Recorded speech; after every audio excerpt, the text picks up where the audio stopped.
Hello, my name is Ali, and one of the main things that people ask me when it comes to bookbinding is what type of paper I use, specifically for fanfiction binding. I do like to use white paper, but I know some people prefer to use a bit of a like sandy color because it's closer to what you would normally get with a traditional published book, and you can see the colors are quite similar. So I'm going to give you the two options, but just know that this is a little bit harder to get. So I'm going to tell you today which ones I use and why. This is A4 paper. This is the size that I use, and this is long grain direction, meaning that the direction of the grain goes from top to bottom. So grain direction, you always get it with machine made paper, and this is what you would get pretty much at every single shop. So I would say that 99.9% of A4 paper will always have the grain direction going on the long side. This is also A4 paper, but this has short grain direction. This is what I use because it gives you a nicer result, but if you don't have access to this, just use this one instead. The reason why you want short grain is because this is how a typeset is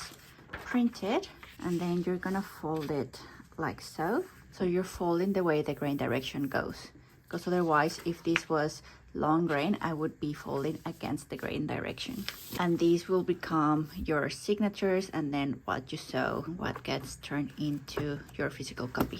This type of paper is harder to get, so what I do is I just buy A3 long grain paper. So A3, it's pretty much double of A4. So if I got an A3 piece of paper that is long grain like that, this will give me 2 pieces of A4 short grain. And to give you a comparison of how they perform, this is a bind that I've made with A4 long grain, so the one that you can find at any store. And I think this is a great option for when you are starting, because you're learning a new skill. As you can see, this one is not very well done, so I made a mistake. So practicing with long grain, because also it's the cheapest option, will probably be better. That would be my advice. So I don't know if you can see, but see how the pages are a little bit stiff? You can still read it perfectly fine, but it's just a little bit stiffer. This one I made with short grain A4 paper, and you can see it just flops a little bit nice, and this looks a little bit closer to what you would buy at a shop. So again, comparison, this is short grain and long grain. So a little, like, honestly, both are fine, like whatever you have available. Like, this is a hobby, like you're not meant to make money out of this. So my favorite way to know whether or not something is long grain or short grain is what I call a flop test. I'm pretty sure there's a proper name for it, but I just call it like that.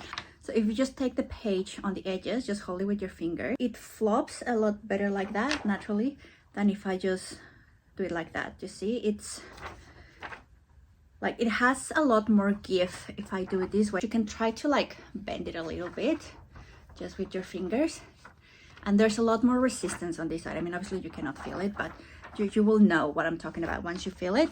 This other one, this is the A4 short grain. The direction goes like that, and it's very evident that this has a lot more give. It has a better flop than this. So again, short grain, it falls.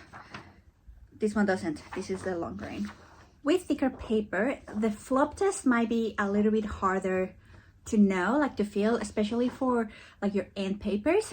So this one, it's like that flop test, I'm not 100% sure. So another way to know, this I feel only works with thicker papers. You just take some water, and I mean, I'm gonna mist it, but you can just put it like under the sink, it's fine. And see how it's like curling. It's curling the way the grain direction goes, so I know that this is a long grain piece of paper.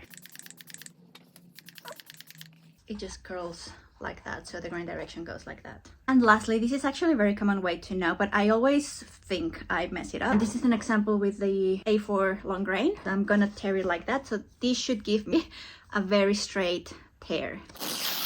And then the other one. So here, that's how the direction of the grain goes.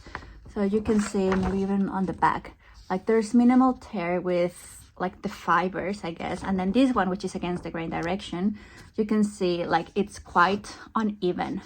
So that's how you can know, but frankly, the flop test I think is the best one. I actually just ran out of paper, so this is going to be the perfect time to show you where I get everything from the office supply store. So if you want the sandpaper color, this one is A4, so this is the long grain, but it's sandpaper again. If that's what you're starting with, that's fine, and that's $14.99. And they don't have the sandpaper in A3 in this store, so if you're getting that one, just make sure that you check first their stock. So this is the brand that you want, KG, which is actually good because I think it's the cheapest.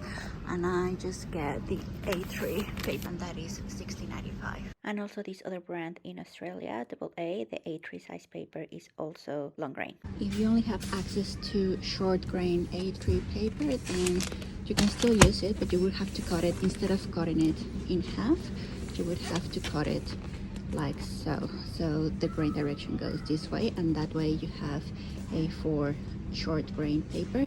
All of that's gonna be waste.